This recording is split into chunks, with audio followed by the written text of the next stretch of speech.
আমিরে জামাতের কথাগুলো এত সুন্দর কেন? আমিরে জামাতের কথাগুলো শুনতে মানুষ এত ভালোবাসে কেন? কারণ আমি ইসলামের কথা বলি, কোরআনের কথা বলি। একটি সুন্দর সংস্কৃতি পৃথিবীতে আর নেই, যেই কারণে মানুষ সেটা পছন্দ করে। আমিরে জামাত ইসলামের কথা বলে।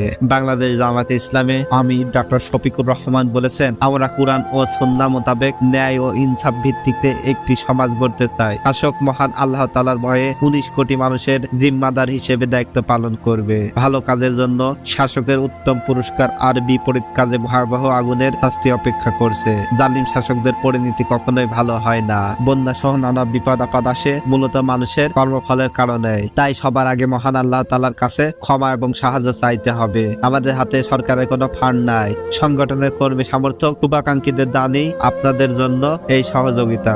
জামাত যে কোনো কঠিন মুহূর্তে সারা দেশে বিপদগ্রস্ত মানুষের পাশে দাঁড়ানোর চেষ্টা করেছে।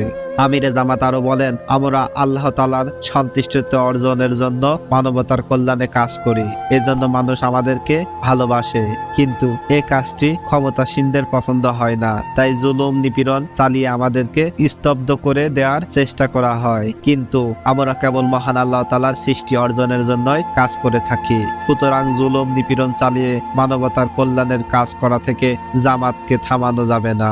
যারা আমাদের উপর জুলুম করেছে তারা যদি অনুতপ্ত হয়, হেদায়েতপ্রাপ্ত হয়, তাহলে সবার আগে আমরাই বেশি খুশি হব, কারণ তারাও আমাদের ভাই। প্রলয়ঙ্কারী বন্যায় ক্ষতিগ্রস্ত সিলেটের মানুষের পাশে শুরু থেকে জামাত ইসলাম দাঁড়িয়েছে।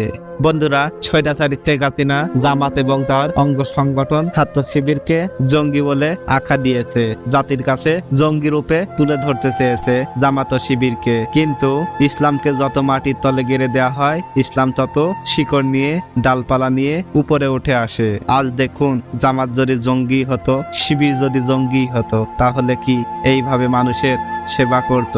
বন্যায় পাশে এসে দাঁড়িয়েছে, আরো কত কিছু করেছে। বন্ধুরা, আজ এই পর্যন্তই। ভিডিওটি ভালো লেগে থাকলে আমাদের চ্যানেলটি সাবস্ক্রাইব করে আমাদের সাথেই থাকুন। ধন্যবাদ।